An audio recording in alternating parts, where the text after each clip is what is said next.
السلام علیکم ورحمۃ اللہ وبرکاتہ۔ ناظرین، میں آپ تمام کا S I O south Maharashtra کی جانب سے خیر مقدم کرتا ہوں۔ آپ تمام موجودہ صورتحال سے بخوبی واقف ہوں گے کہ کس طرح سے فرقہ وارانہ فسادات اور نفرت چاروں طرف سے ہمیں گھیرے ہوئے ہے۔ ایسے میں S I O south Maharashtra اس نفرت بھرے ماحول کے تدارک کے لیے کچھ اقدامات کرنا چاہتی ہے۔ اسی کے پیش نظر 1 اکتوبر سے 10 اکتوبر تک ایک مہم بعنوان ہم کہاں جا رہے منائی جا رہی ہے۔ آج کے اس خصوصی پروگرام میں ہمارے ساتھ میں محترم امیر جماعت اسلامی ہند سید سعادت اللہ حسینی صاحب ہے، تو میں آپ کا خیر مقدم کرتا ہوں۔ السلام علیکم ورحمۃ اللہ۔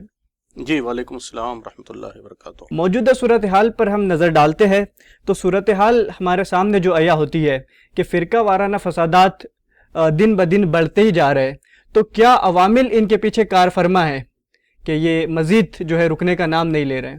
جی بسم اللہ الرحمن الرحیم، نحمدہ و نصلی علی رسولہ الکریم۔ فرقہ وارانہ فسادات یا ہندوستان میں اس وقت جو فرقہ وارانہ صورتحال ہے، فرقہ وارانہ کے بجائے زیادہ مناسب جو اصطلاح اس کے لیے ہو سکتی ہے مسلم مخالف، کیونکہ ٹارگیٹڈ ہے، تو مسلم مخالف وائلنس کی جو صورتحال ہے اس کے پیچھے کئی محرکات کار فرما ہیں۔ ایک اہم محرک تو یہ ہے کہ یہاں ہمیشہ سے مختلف طبقات، ذاتوں، کمیونٹیز کے درمیان کشمکش کی فضا رہی ہے۔ ہندوستان مختلف تہذیبوں کا، مختلف مذہبی تہذیبی گروہوں کا ملک ہے۔ فطری طور پر اس طرح کے الگ الگ گروہ جب ساتھ رہتے ہیں تو کچھ شکایتیں، کچھ کشمکش کا پیدا ہو جانا یہ فطری بات ہے، چنانچہ آزادی سے پہلے بھی اس طرح کی کشمکش ہوتی رہی ہے۔ تو ایک فیکٹر یہ ہے۔ دوسرا فیکٹر آزادی کے بعد اور تقسیم ملک کے بعد جو صورتحال بنی، اس میں ایک اور فیکٹر کا اضافہ ہو گیا، اور جو کشمکش مختلف تہذیبی گروہوں کے درمیان تھی، خاص طور پر جب مسلمانوں کا معاملہ آیا تو وہ زیادہ شدید ہو گئی۔ یہ دوسرا گویا فیکٹر تھا۔ تیسرا فیکٹر اس وقت عالمی سطح پر جو اسلاموفوبیا کی تحریک ہے اور اسلام سے دشمنی اور نفرت کی فضا کو عام کرنے کی کوشش کی جا رہی ہے، اس کو بھی ہمارے ملک میں امپورٹ کیا گیا ہے، وہ بھی ایک اہم فیکٹر ہے۔ تو میں سمجھتا ہوں کہ ان سب فیکٹرز نے ہمارے ملک میں کردار ادا کیا ہے، لیکن اس وقت جو سب سے اہم فیکٹر ہے اور جو بہت ہی امپورٹنٹ فیکٹر ہے، جس نے اصلاً صورتحال کو بہت زیادہ بگاڑا ہے، وہ اس ملک میں فرقہ پرستی کی اور مسلم دشمنی اور اسلام دشمنی کی منظم تحریک ہے، جو اس وقت اپنے پورے شباب پر ہے۔ اور یہ لوگ یہ سمجھتے ہیں کہ مسلمانوں کے خلاف نفرت پھیلا کر، دشمنی پھیلا کر اور ملک میں تفریق اور پولرائزیشن کا ماحول پیدا کر کے ہی وہ سیاسی کامیابی حاصل کر سکتے ہیں۔ تو پولیٹیکل موٹیوز بھی ہیں اور ان کے اپنے لانگ ٹرم آبجیکٹیوز بھی ہیں۔ تو میں سمجھتا ہوں کہ یہ تحریک اس نے سابقہ جو فیکٹرز ہیں جو میں نے اس سے پہلے بیان کیے ہیں اس سے قوت حاصل کی ہے، اور اس میں تحریک کی وجہ سے مزید تقویت پیدا کی ہے، اور اس وقت اصل جو فیکٹر ہے وہ یہی آخری فیکٹر سب سے اہم میرے خیال میں ہے۔ جیسے کہ آپ کی بات سے کچھ باتیں سامنے آئی ہے، تو ماضی میں بھی اس طرح کے واقعات ہوتے رہے، تو کیا یہ اسی کا تسلسل ہے یا مزید اس میں کچھ چیزیں جو ہے بہت نمایاں فرق نظر آتا ہے؟ جی تسلسل، ہاں ایک فیکٹر تسلسل کا بھی ہے، لیکن آپ جانتے ہیں کہ ایک گزشتہ کئی برسوں سے یہ سلسلہ رک گیا تھا یا کمزور پڑ گیا تھا، اس کی رفتار کافی کمزور ہو گئی تھی، لیکن خاص طور پہ گزشتہ 10-12 برسوں میں اب پھر دوبارہ یہ پوری قوت سے یہ تحریک سر اٹھا رہی ہے اور اسلام دشمنی کی فضا عام کرنے کی کوشش ہو رہی ہے۔ اور اس میں اصل فیکٹر جیسا کہ میں نے عرض کیا کہ وہ یہی ایک منظم تحریک ہے، جس کو اب اس وقت اقتدار کا اور قوت کے سرچشموں کا بھی پورا سپورٹ، پورا تعاون حاصل ہے۔ تو اس کے نتیجے میں اب یہ جسے کہتے ہیں انسٹیٹیوشنل کمیونلزم، مغربی دنیا میں ایک اصطلاح ہے انسٹیٹیوشنل ریسزم کی، تو اسی کو ہم ہندوستان کے احوال میں انسٹیٹیوشنل کمیونلزم کہہ سکتے ہیں۔ تو اب جو صورتحال ہے وہ انسٹیٹیوشنل کمیونلزم کی صورتحال ہے کہ فرقہ پرستی اب صرف وقتی اور مقامی آبادیوں کا مسئلہ نہیں رہا ہے، جہاں کسی واقعے کی وجہ سے لوگ مشتعل ہو کے ایک دوسرے کے خلاف لڑنے لگتے ہیں، بلکہ یہ باقاعدہ ایک ادارہ جاتی صورتحال یا ادارہ جاتی سٹیٹس حاصل کر چکا ہے، اور منظم تحریکیں اور منظم ادارے اور حتیٰ کہ حکومت کے ادارے بھی اس کی پشت پر کام کرنے لگے ہیں۔ تو یہ میں سمجھتا ہوں کہ بڑا فرق ہے اور بہت ہی سنگین فرق ہے جو واقع ہو گیا ہے۔ صورتحال کا ایک سنگین پہلو یہ ہے کہ اکثریت نے اس مسئلے کو سالو کرنے میں سرے سے جیسے ساتھ دینا چاہیے تھا نہیں دیا ہے، تو کن وجوہ کے بنیاد پر ہم انہیں اس مسئلے کی طرف رغبت دلا سکتے ہیں کہ وہ اس مسئلے کے حل کی طرف ٹھوس اقدامات کریں؟ بہرحال مجھے اس خیال سے پورا اتفاق نہیں ہے کہ اکثریت اس مسئلے کو حل کرنے کے سلسلے میں سنجیدہ نہیں ہے۔ میں آج بھی یہی سمجھتا ہوں کہ یہ جو فرقہ پرست لوگ ہیں وہ ابھی بھی اقلیت میں ہیں، ابھی بھی کچھ مائنورٹی ہیں، بہت پاورفل مائنورٹی بن چکے ہیں اقتدار کی قوت کی وجہ سے، میڈیا کی قوت کی وجہ سے، سرمایہ کی قوت کی وجہ سے، ان سب قوتوں کی وجہ سے ان کی طاقت یقیناً بڑھ گئی ہے، انفلوئنس یقیناً بڑھ گیا ہے، اور سائلنٹ میجورٹی کو خاموش کرنے اور اس کو ڈرا کر بے آواز بنا دینے کی صلاحیت ان کے اندر پیدا ہو گئی ہے۔ یہ سب چیزیں ٹھیک ہے، لیکن اس کے باوجود آج بھی ہندوستان کی اکثریت اس صورتحال کو قبول نہیں کرتی، برداشت نہیں کرتی۔ یہاں بہت ساری اقلیتیں ہیں مسلمانوں کے علاوہ، بہت سارے نسلی گروہ ہیں، بہت سی ذاتیں ہیں جو اپنے آپ کو وکٹم سمجھتی ہیں اس کیفیت کی۔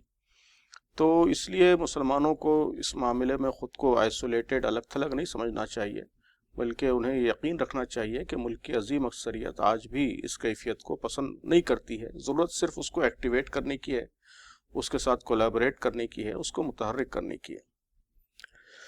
بحیثیت امت مسلمہ یا داعی امت، ہمیں اس پورے مسئلے کو کس نقطہ نظر سے دیکھنا چاہیے اور اسے حل کرنے کے لیے کیا اقدامات کرنے چاہیے؟ جی، ہمارا نقطہ نظر تو وہی ہونا چاہیے جو اسلام ہمیں سکھاتا ہے، کہ اسلام ہمیں یہی سکھاتا ہے کہ ہم صرف اپنی جان کی حفاظت کے لیے یا اپنی جان بچانے کے لیے ہم زندہ نہیں ہیں۔ ایک مومن کے لیے اپنی جان بہت زیادہ اہم نہیں ہے، وہ تو جان قربان کرنے کے لیے ہمیشہ تیار رہتا ہے۔ قرآن مجید میں تو اسے ایمان کی علامت قرار دیا گیا ہے کہ اگر موت سے ڈر ہے تو یہ اللہ پر کمزور ایمان کی علامت ہے۔ قرآن نے یہودیوں کو مخاطب کر کے کہا کہ اگر تم اپنی بات میں سچے ہو تو موت کی تمنا کرو۔ تو گویا موت سے خوف اور موت سے ڈر یہ ایمان کے منافی چیز ہے۔ تو مسلمان صرف اپنے آپ کو بچانے کے لیے یا موت سے ڈر کی وجہ سے اس کو مسئلہ سمجھیں، یہ اپروچ درست نہیں ہے۔ ایک داعی کی حیثیت سے، خیر امت کی حیثیت سے، ایک ایسے گروہ کی حیثیت سے جو خرجت للناس ہے، ہمیں اس ملک کے سارے انسانوں کی بھلائی کے لیے، ان کے مفاد میں ہمیں سوچنا چاہیے۔ تو یہ جو فرقہ پرستی ہے یہ صرف مسلمانوں کے لیے مہلک نہیں ہے، اس ملک کے سارے انسانوں کے لیے مہلک ہے۔ اس ملک کا ہر طبقہ اس آگ کی لپیٹ میں آنے والا ہے۔ تو یہ آگ ہے ایک طرح سے، ٹھیک ہے، آج بظاہر اس کا نقصان مسلمانوں کو پہنچ رہا ہے، لیکن آگ جب بھڑکے گی اور گہری ہوگی تو بالآخر پورا ملک اس کی لپیٹ میں آئے گا۔ میں نے حالیہ دنوں میں کئی جگہ تقریروں میں یہ بات کہی ہے کہ پروفیسر ٹوائن بی، جنہوں نے سویلائزیشنل سوسائٹ کا نظریہ پیش کیا تھا کہ سویلائزیشنز وہ ان کا قتل نہیں ہوتا، مرڈر نہیں ہوتا، بلکہ وہ جب بھی مرتے ہیں سوسائٹ سے مرتے ہیں۔ اور سویلائزیشنل سوسائٹ کی سب سے بڑی علامت کسی سویلائزیشن میں اور کسی سماج میں لوگوں کے درمیان نفرت اور تفریق کا عام ہو جانا، یہ سویلائزیشنل سوسائٹ کی علامت ہوتی ہے۔ تو ہمارے ملک میں جو لوگ تفریق اور نفرت کی فضا پیدا کر رہے ہیں وہ پورے سویلائزیشنل سوسائٹ کی راہیں ہموار کر رہے ہیں۔ تو یہ پورے ملک کے لیے شدید خطرہ ہے۔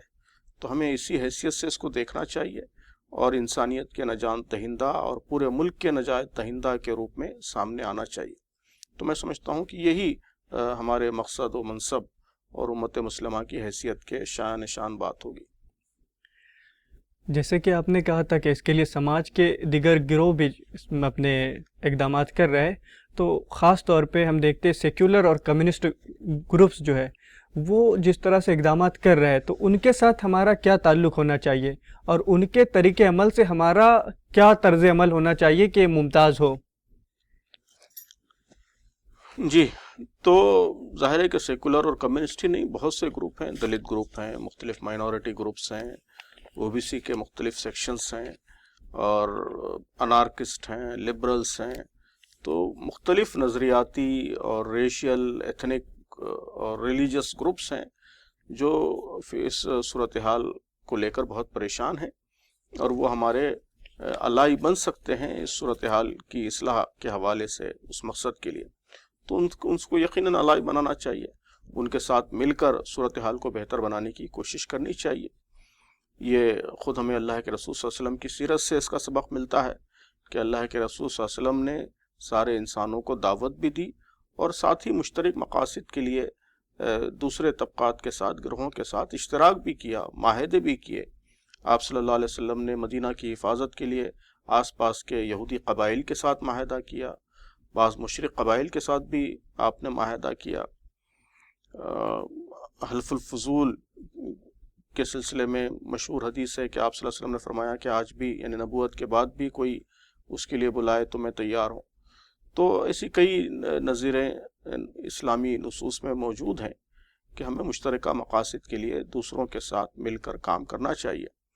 ہمیں کیا احتیاطیں کرنی چاہیے یا ہمارا امتیاز کیا ہونا چاہیے؟ تو سب سے پہلی چیز تو یہ کہ یہ ہمارا واحد مقصد نہیں بننا چاہیے کہ ملک میں امن و امان، عدل، انصاف یہ ضروری ہے اور اس کے لیے ہم سب کے ساتھ مل کر کوشش کریں گے، اور جن باتوں پر مشترک ہیں ہم سب، جس پر سب کا اتفاق ہے، جن قدروں پر سب کا اتفاق ہے، ان قدروں کے قیام کے لیے، اس کے نفوذ کے لیے بھی کوشش کریں گے۔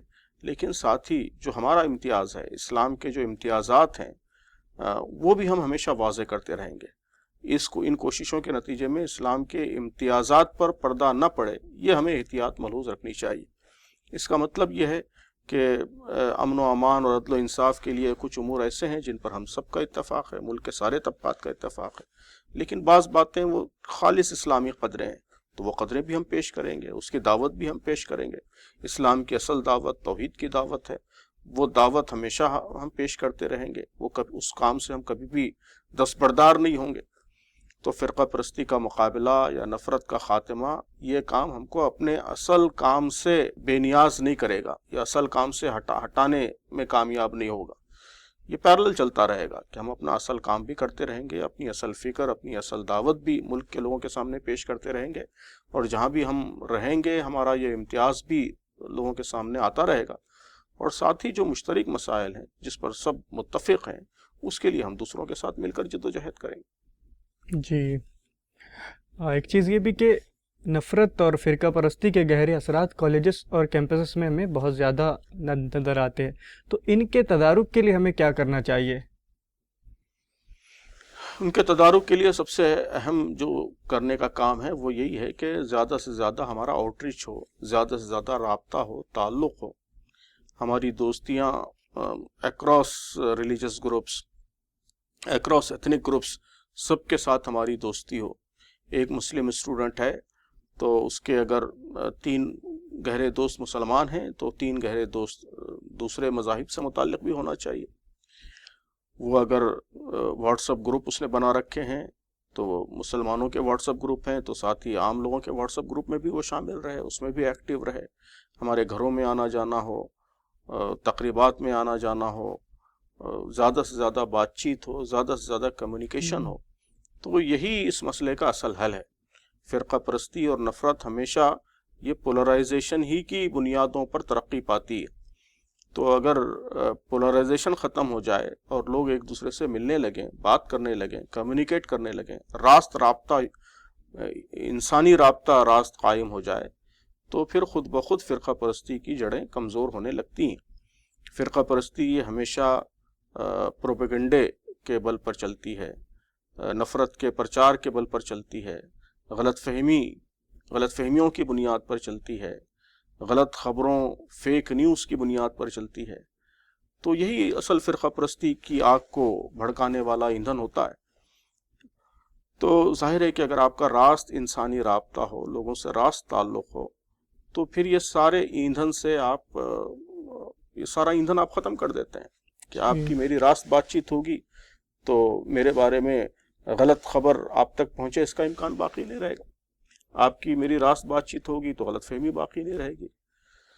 تو اس لیے زیادہ سے زیادہ رابطہ اور اس بات کی کوشش کہ ہر غیر مسلم، ہندوستان کا ہر غیر مسلم کچھ مسلمانوں کے رابطے میں رہے، اور اسلام، میں ہمیشہ یہ بات کہتا ہوں کہ ہندوستان کے ایک عام غیر مسلم کو اسلام اور مسلمانوں کے بارے میں معلومات وہ میڈیا سے نہ ملے بلکہ دوسرے مسلمانوں سے ملے، آج میڈیا سے مل رہا ہے سب کچھ. جی اسلام کیا ہے، مسلمان کیا ہے، 3 طلاق کیا ہے، حلالہ کیا ہے، اور مسلمانوں کی مختلف مسائل پہ ان کی پوزیشن کیا ہے، موقف کیا ہے، یہ سب ان کو میڈیا بتاتا ہے، ٹویٹر بتاتا ہے، فیس بک بتاتا ہے، یا چینلز بتاتے ہیں. تو اس کے بجائے اگر یہ صورتحال ہو کہ یہ سب بتانے والے مسلمان ہوں، ایک غیر مسلم کو اپنے مسلمان دوست سے اسلام کے بارے میں، مسلمانوں کے بارے میں معلومات ملنے لگیں، تو خود بخود یہ فضا بہتر بن سکتی ہے. تو کرنے کا سب سے اہم کام یہی، زیادہ سے زیادہ رابطہ اور زیادہ سے زیادہ آؤٹ ریچ اور زیادہ سے زیادہ کمیونیکیشن، اس حد تک کہ اس بات کو یقینی بنایا جائے کہ اس ملک کا ہر غیر مسلم کچھ نہ کچھ مسلمانوں سے راست انسانی رابطے میں رہے. یہ میں سمجھتا ہوں کہ اصل ہدف ہم کو ہر جگہ حاصل کرنا ہے، تجارت تاجروں میں اور دیہات کے لوگوں میں، خواتین میں، اور ساتھ ہی طلبہ میں. طلبہ تو بہت اہم ہے، اور اس لیے سب سے زیادہ اس کو کالجوں میں، یونیورسٹیوں میں بھی اس کیفیت کو یقینی بنانے کی کوشش کرنی چاہیے. اسی طرح اس مسئلے کا دوسرا رخ ہم دیکھتے ہیں کہ جو سیاسی ادارے ہیں وہاں پر انصاف کو جس طرح سے پس پشت ڈالا جا رہا ہے اور اقدامات کیے جا رہے ہیں، تو ہمیں کیا چیزیں ایسی کرنی چاہیے کہ وہ انصاف کا قیام عمل میں آئے؟ ظاہر ہے اس کے لیے تو کئی محاذوں پر کام کرنے کی ضرورت ہے، اور ہم تو کر ہی رہے ہیں کوشش، جماعت بھی کر رہی ہے، SIO بھی کر رہی ہے، لیکن پوری امت ان کوششوں کے لیے تیار ہو، اس کے لیے یقیناً ہم کو اپنی رفتار بڑھانے کی ضرورت ہے. تو اس میں کچھ کام تو فوری فائر فائٹنگ کے کام ہیں کہ ہم کو اپنا سیاسی موقف مضبوط کرنے کی کوشش کرنا ہے، اپنا سیاسی ایجنڈا لے کر لوگوں کے سامنے آنا ہے، ایسا ایجنڈا جو انکلوسیو ہو، جو عدل پر مبنی ہو، جس میں سب کے ساتھ جسٹس کا پروویژن ہو، اور اس پہ نیگوشیٹ کرنا ہے. ان پارٹیز کو یا ان سیاسی قوتوں کو مضبوط کرنا ہے جو اس ایجنڈے سے ہم آہنگ ہوں، اور جو لوگ ناانصافی کرتے ہیں، ظلم کرتے ہیں اور لوگوں کو بانٹتے ہیں، نفرت پھیلاتے ہیں، تفریق پھیلاتے ہیں، ان کو سیاسی لحاظ سے کمزور کرنا ہے، اس کی کوشش کرنی ہے. عدالتوں میں اپنے پلیٹ کو اور اپنی اپیلوں کو لے کر جانا ہے. جو لوگ جرم کر رہے ہیں ان کو سزا دلانے کی کوشش کرنی ہے. تو قانون کی سطح پہ کام کرنا ہے، نیریٹو بلڈ کرنا ہے، اور جو غلط نیریٹو جو اصل نفرت کا اور تفریق کا سبب بن رہا ہے اس کو کاؤنٹر کرنا ہے، اس کے مقابلے میں کاؤنٹر نیریٹو لانا ہے. تو اس طرح کے کئی کام ہیں، کئی محاذوں پر کرنے کی ضرورت ہے. لیکن جو میں سمجھتا ہوں سب سے اہم چیز یہ ہے کہ یہ سارے کام بہرحال فائر فائٹنگ کے کام ہیں. یہ آپ کو وقتی ریلیف فراہم کر سکتے ہیں، مسئلے کا پرماننٹ سولوشن یہ نہیں دے سکتے. مسئلے کا پرماننٹ سولوشن میرے نزدیک وہی ہے جس پر ہم ابھی تک بات کر رہے ہیں کہ سماجی سطح پر اصل تبدیلی آئے. پولیٹکس ایک جمہوری معاشرے میں ہمیشہ سماجی رجحان کے تابع ہوتی ہے، اور سوشل ٹرینڈز ہی پولیٹیکل ٹرینڈز کو جنم دیتے ہیں، پولیٹیکل ٹرینڈز کا رخ متعین کرتے ہیں. تو اس لیے اگر سماج نہیں بدلے گا تو صرف سیاسی کوشش یا صرف سیاسی جدوجہد، بلکہ سیاسی کامیابی بھی یہ آپ کے لیے کافی نہیں ہوگی. آپ ایک پارٹی کو ہرا کے دوسری پارٹی کو لائیں گے، لیکن اگر سماج میں زہر موجود ہوگا تو وہ پارٹی بھی اس زہر کے تابع ہوگی اور اس سے ہٹ کے کام نہیں کر سکے گی. تو اس لیے اصل جو ہمارا مقصد ہونا چاہیے وہ سماج کو بدلنا ہونا چاہیے، کہ سماج کے اندر سینسیبلٹی پیدا ہو اور نفرت کا ازالہ ہو، تفریقات کا ازالہ ہو. یہ کوششوں کا اصل ہدف ہونا چاہیے. یہی سسٹینیبل اور لانگ ٹرم سولوشن اس مسئلے کا یہی ہے. جی، جیسے کہ یہ پورا جو فرقہ پرستی کا ماحول ہے یہ ایکسٹریم پر جاتا ہوئے ہمیں نظر آ رہا ہے. تو جب ایک ایکسٹریم سے دوسری طرف جب چیزیں بڑھتی ہے تو دوسری ایکسٹریم پر پہنچ جاتی ہے. تو یہ دونوں ایکسٹریم کے درمیان راہ اعتدال ہم کس طرح سے قائم رکھیں اور اسی کے لیے کوششیں کرتے رہیں؟ دوسرا ایکسٹریم کیا ہوگا؟ فرقہ پرستی کا ایکسٹریم کیا ہوگا؟ فرقہ پرستی تو ایک برائی ہے، تو برائی کے مقابلے میں تو اچھائی ہے، وہ عین مطلوب ہے، عین پسندیدہ ہے. فرقہ پرستی ختم ہوگی تو مختلف فرقوں کے درمیان ہم آہنگی پیدا ہوگی، اعتماد پیدا ہوگا، یہ تو عین مطلوب چیز ہے. تو میں سمجھتا ہوں کہ اصل جو مطلوب ہے وہ جسٹس ہے، عدل ہے، اور عدل کے جو مختلف پہلو ہیں، سیاسی سطح پر عدل ہو، معاشی سطح پر عدل ہو، سماجی سطح پر عدل ہو، اس کو انشور کرنا ہے. یہی ہمارا بھی مقصد ہے، اسلامی تحریکوں کا بھی مقصد یہی ہے. اسلام اور اسلامی شریعت کا مقصد بھی عدل کا قیام ہی ہے، تو ہم کسی خاص فرقے کے لیے کچھ اسپیشل حیثیت یا اسپیشل مقام نہیں چاہتے، یا صرف ایک خاص فرقے کی بھلائی کے لیے کام کرنا نہیں چاہتے. ہم تو سارے انسانوں کے لیے کام کرنا چاہتے ہیں، سارے انسانوں کی بھلائی، اس دنیا میں بھی سارے انسانوں کی بھلائی اور آخرت کی زندگی میں بھی سارے انسانوں کی بھلائی، یہی ہمارے پیش نظر رہنا چاہیے، یہی ہے. تو اس حیثیت سے جب ہم دیکھیں گے تو امن و امان، عدل اور سارے انسانوں کی فلاح اور نجات، یہ ہماری کوششوں کا اصل ہدف بن جاتا ہے. تو ظاہر ہے کہ یہ ہدف ہی اصلاً فرقہ پرستی کا توڑ ہے، فرقہ پرستی کی ضد ہے، اور اس کے قیام کی، اس کو حاصل کرنے کی ہم سب کو کوشش کرنی چاہیے. ان مسائل کی جد و جہد کے لیے جو کوشش ہوئی، اگر ہم ماضی میں دیکھتے ہیں تو مسلمانوں کی آزادی کے بعد سے اب تک کے جو کوشش ہوئی ہے وہ اپنی بقا اور حفاظت کے لیے ہمیں نظر آتی ہے. جس طرح سے دعوت پہنچانی چاہیے تھی، یہاں کی آبادی سے اور مسلمانوں کا ایک کمیونیکیشن گیپ نظر آتا ہے. تو یہ کمیونیکیشن گیپ کو ہم کس طرح سے دور کریں اور کیسے نئے دعوت کے مواقع جو ہے فراہم کریں اور اس پر جو ہے کار فرمائیں؟ جی، میں نے عرض کیا کہ جو تعلق کی اور رابطے کی بات میں نے کہی ہے وہی اصلاً اس کا سولوشن ہے، اور اس کے لیے سب سے پہلی ضرورت یقیناً وہی ہے جس کی طرف آپ نے اپنے سوال میں اشارہ کیا ہے کہ مسلمان صرف اپنی مدافعانہ جو ذہنیت ہے یا رد عمل کی ذہنیت ہے، ری ایکشن کی نفسیات ہے، اس سے باہر نکلیں. اس نفسیات نے ہم کو نقصان پہنچایا ہے. اسلام کے، مسلمانوں کے دشمن بھی یہی چاہتے ہیں، بلکہ بعض لوگ یہ بھی کہتے ہیں کہ انہوں نے اس کے لیے منظم سازشیں بھی کی ہیں کہ مسلمان مسلسل صرف اپنے دفاع اور اپنے تحفظ اور سلامتی کے مسائل ہی میں الجھے رہے. تو آزادی کے بعد مسلسل یہ جو حالات پیدا کیے جاتے رہے، اس کا ایک مقصد یہ بھی معلوم ہوتا ہے کہ مسلمان ہمیشہ اپنے دفاع اور اپنی سلامتی اور اپنے تحفظ کے مسائل میں الجھے رہیں، اور جو دوسرے کام ہیں، جو اصل ان کا مقصد وجود ہے، جو ان کی اصل حیثیت اور پوزیشن ہے، اس پر توجہ دینے کا ان کو موقع ہی نہ مل سکے.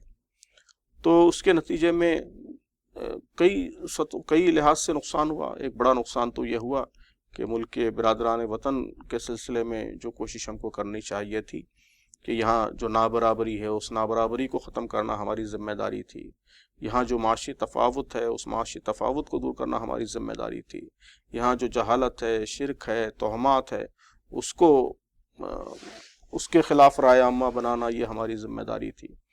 تو ان سب ذمہ داریوں کی طرف جیسے ہم کو متوجہ ہونا چاہیے تھا بحیثیت امت، ہم متوجہ نہیں ہو سکے، اس پر ہم بہت کم توجہ دے سکے. ہم صرف اپنے اندرون پر مرکوز رہے، اور آزادی کے بعد مسلسل اس اندرونی مرکوزیت میں اضافہ ہوتا رہا. آزادی کے بعد حالانکہ بہت سی تحریکیں چلی، لیکن ہماری جو اندرونی مرکوزیت ہے وہ کم نہیں ہوئی بلکہ مسلسل بڑھتی رہی. اس سلسلے میں بہت سے حوالے دیے جا سکتے ہیں کہ آزادی کے وقت جتنا ہمارا عام برادران وطن سے تعلق تھا، رشتہ تھا، رابطہ تھا، ان پر اثر انداز ہونے کی کیفیت تھی. آزادی سے پہلے اسلام مسلم تہذیب نے اس ملک کی تمام تہذیبوں پر اثرات ڈالے ہیں. تو ظاہر ہے کہ انٹریکشن کے نتیجے میں ہوا ہے، لیکن وہ انٹریکشن دھیرے دھیرے کم ہوتا رہا، اور آج تو بہت ہی ایکسٹریم پر پہنچ چکا ہے، بالکل منیمم ہو چکا ہے.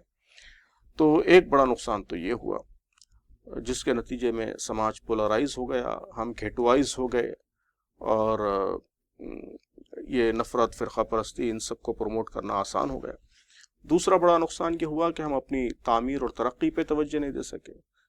تعلیم میں، معیشت میں، سیاسی لحاظ سے، سماجی لحاظ سے جو ہم کو امپاور ہونا چاہیے تھا، آگے بڑھنا چاہیے تھا، اپنی پسماندگی کو دور کرنا چاہیے تھا، آزادی کے بعد جو مواقع ہم کو ملے تھے ان مواقع کا بھرپور طریقے سے استعمال کرنا چاہیے تھا، وہ ہم نہیں کر سکے. تو یہ دفاعی ذہنیت اس نے ہم کو بہت نقصان پہنچایا ہے. اور اب جو صورتحال پیدا ہو گئی ہے اس ملک میں، اندیشہ یہ ہے کہ یہ دفاعی ذہنیت اور مضبوط ہو سکتی ہے، کہ ہمارا ارتکاز اور زیادہ صرف اپنے دفاع، تحفظ اور وقتی مسائل اور اشتعال انگیزیوں کا جواب اور پرووکیشن کے مقابلے میں رد عمل، ظاہر ہے کہ اسی پر ہم مرکوز ہو جائیں، اس کا اندیشہ ہے اچھا خاصا. تو ہمیں یہ نہیں ہونے دینا چاہیے. اور یقیناً ہماری دفاع کی بھی اہمیت ہے، تحفظ اور سلامتی کے مسائل بھی بہت اہم ہیں، اس سے ہم صرف نظر نہیں کر سکتے. اس پر بھی توجہ ہونی چاہیے، لیکن اس کے ساتھ ساتھ جو ہمارا اصل کام ہے، جو ہماری اصل ذمہ داری ہے، اس ذمہ داری پر بھی ہمارا بھرپور ارتکاز ہونا چاہیے۔ جی، جیسے کہ کچھ پہلو کی طرف آپ نے جو روشنی ڈالی ہے، ایک چیز یہ بھی ہمارے سامنے آتی ہے کہ اس راہ میں ایسے کون سے چیلنجز ہیں جن کا ادراک ہمیں ضروری ہے اور پھر ہم مستقل کام کرتے چلے جائیں۔ جی، چیلنجز تو ہیں یقیناً، لیکن میں ہمیشہ کہتا ہوں کہ چیلنجز کا ہی دوسرا نام اپارچونیٹیز ہے۔ ہر چیلنج کے ساتھ اپارچونیٹی وابستہ ہوتی ہے۔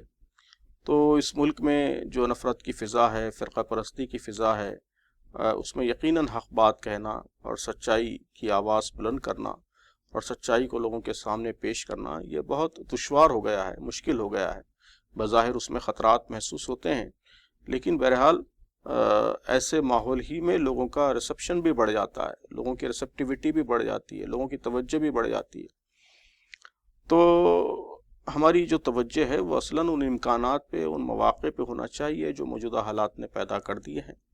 یہ جو فتنہ و فساد کی فضا ہے اور کیوٹک سچویشن ہے، اس نے پورے ملک کو ری تھنکنگ پر بھی مجبور کیا ہے، اور ملک میں اصلاحات اور ریفارمز کی ایک طاقتور تحریک شروع کرنے کے بھرپور امکانات پیدا ہو چکے ہیں۔ تو میرا اندازہ تو یہی ہے کہ فرقہ پرستی کی یہ آگ یہ طاقتور اصلاحات کی تحریکوں کو بھی جنم دے گی اور اصلاحات کے مواقع پیدا کرے گی۔